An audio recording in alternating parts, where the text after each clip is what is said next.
In the world of business, there have been many wealthy men, and there have been men who changed the world, but only one man managed to do both at the same time.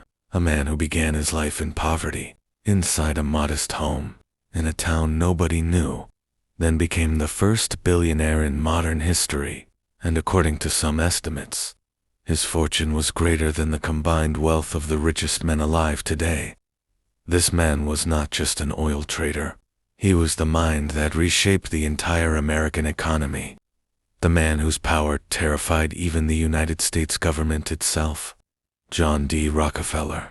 But how does a poor child end up controlling the most powerful industry in the world? How did a simple bookkeeper become the richest man of the modern age? And why did some people see him as a financial genius, while others called him the most dangerous monopolist in history? This is the full story. Chapter 1. A Poor Childhood. John D. Rockefeller was born on July 8, 1839, in a small town called Richest, in the state of New York. He was not born into luxury, and his family was far from wealthy. In fact, it was the complete opposite. His father, William Rockefeller, was a very strange man. He traveled constantly, lived mysteriously, and sometimes sold fake medical remedies. Some people considered him a professional con artist. His mother, Eliza, was the complete opposite of his father, a deeply religious woman, strict, and obsessed with saving money. She believed every cent mattered, and from her, John learned the lesson that stayed with him for the rest of his life. If you spend money carelessly, you will never become rich. From an early age, he was different from other children. While kids played in the streets, John sat with a small notebook, writing down everything, every cent that entered his pocket, and every cent that left it. If he bought candy, he wrote it down. If he earned a few cents, he recorded it. Even when he lent money to friends for small interest, he documented everything carefully. A small child, with the mind of a businessman. And during those early moments, the real personality of Rockefeller was being formed. Chapter 2. His first steps toward wealth.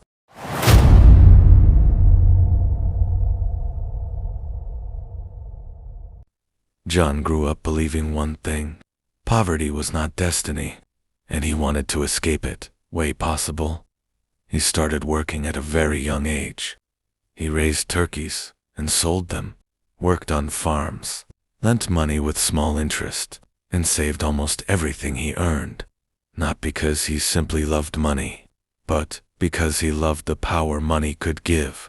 At the age of 16, he got his first real job, an assistant bookkeeper, in the city of Cleveland. The salary was very small, but for John, the job was not just income, it was a school for understanding business. He studied accounts carefully. How do companies profit? How do they fail? How does money move? How do businessmen negotiate? And he worked in silence, with terrifying discipline, so much so that his employers quickly realized this was not an ordinary young man. He possessed unnatural focus, and he believed success did not require genius, only patience and relentless discipline. Chapter 3. The moment that changed history.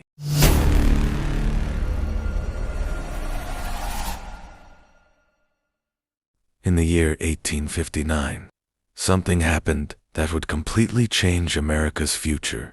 Oil was discovered in Pennsylvania, and suddenly, the oil rush began. People rushed toward the oil fields.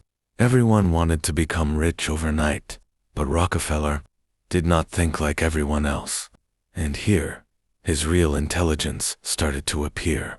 While everyone else tried to pull oil out of the ground, he watched quietly, then realized something very important. The real money was not only in drilling oil, but in refining it, because crude oil alone had little value. It had to be transformed into useful products, like kerosene, which was used for lighting. And from that moment, Rockefeller decided to enter the oil business, but he entered it in a completely different way from everyone else. Chapter 4: The Birth of an Empire.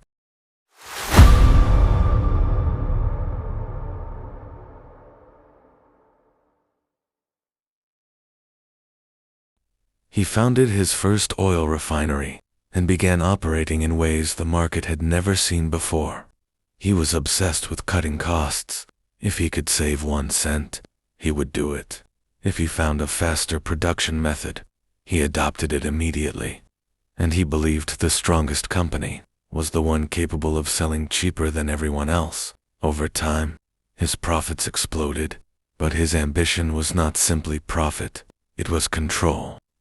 John D. Rockefeller did not just want to become rich, he wanted to become the most powerful. And in 1870, he founded the company that would change the history of the American economy forever: Standard Oil. Chapter 5: The Man Who Swallowed the Market. At that time, the oil industry was pure chaos. Hundreds of small companies, brutal competition, prices constantly collapsing. But Rockefeller was playing a completely different game. He began making secret deals with railroad companies. He received massive discounts for transporting oil, while his competitors paid much higher prices. And because of that, he could sell oil cheaper than everyone else. Then came the most dangerous stage. Small companies started losing money, then approached bankruptcy. And suddenly Rockefeller would appear before them with only 2 choices: sell your company to him, or be crushed completely. Most had no other option, and within only a few years, he swallowed company after company, until Standard Oil controlled most of America's oil industry. Then the number rose to nearly 90%. One company controlling oil inside the United States, and at that point, the world began to fear Rockefeller. Chapter 6: The First Billionaire in History.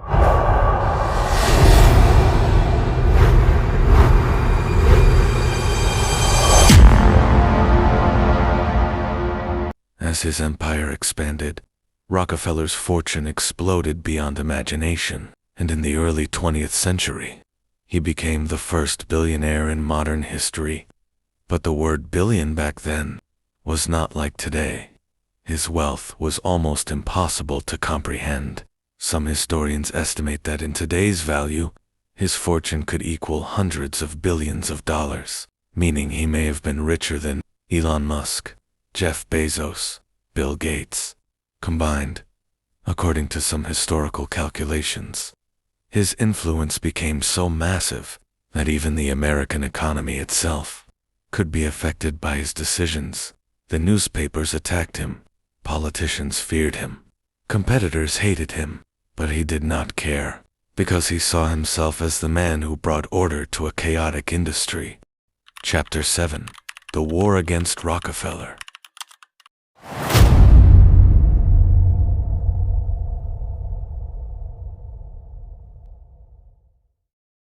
But when one man becomes too powerful, a confrontation becomes inevitable. Journalists began investigating the methods of Standard Oil, and among the most famous critics was journalist Ida Tarbell. She published major investigations exposing Rockefeller's monopolistic practices, and suddenly, he transformed from a symbol of success into a symbol of greed and monopoly. Public anger exploded, and the American government finally moved. Then came the biggest blow. In 1911, the U.S. Supreme Court ordered the breakup of Standard Oil. The company was split into dozens of smaller companies. It looked like the end of the empire. But the shocking twist was that Rockefeller became even richer after the breakup because he owned huge shares in the new companies. And from those companies came future giants like Chevron. Even when he lost, he still won. Chapter 8: The Other Side of Rockefeller. Despite his image as a ruthless businessman, there was another side to his life, the side of philanthropy. In his later years, he donated enormous fortunes. He founded universities, funded medical research, and heavily supported education. Among the most famous institutions connected to his name, University of Chicago, Rockefeller Foundation. It is said that he donated amounts equivalent to hundreds of billions in today's money. But even then, the same question remained. Was he trying to repair his image? Or did he genuinely believe wealth should serve society? No one truly knows. Chapter 9. A man unlike any other.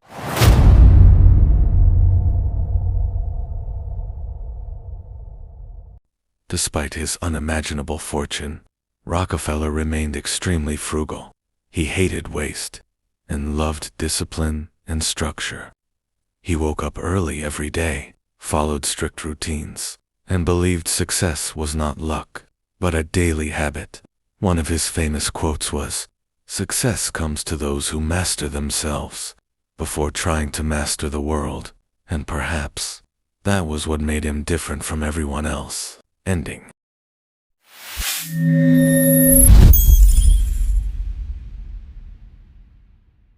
On May 23, 1937, John D. Rockefeller died at the age of 90. But his story did not end with his death, because the modern world still carries his fingerprints today. Every giant corporation, every discussion about monopolies, every debate about corporate power brings Rockefeller's name back into the conversation. He began as a poor child, then became the richest man in the world, and perhaps the single man who changed the shape of modern capitalism forever.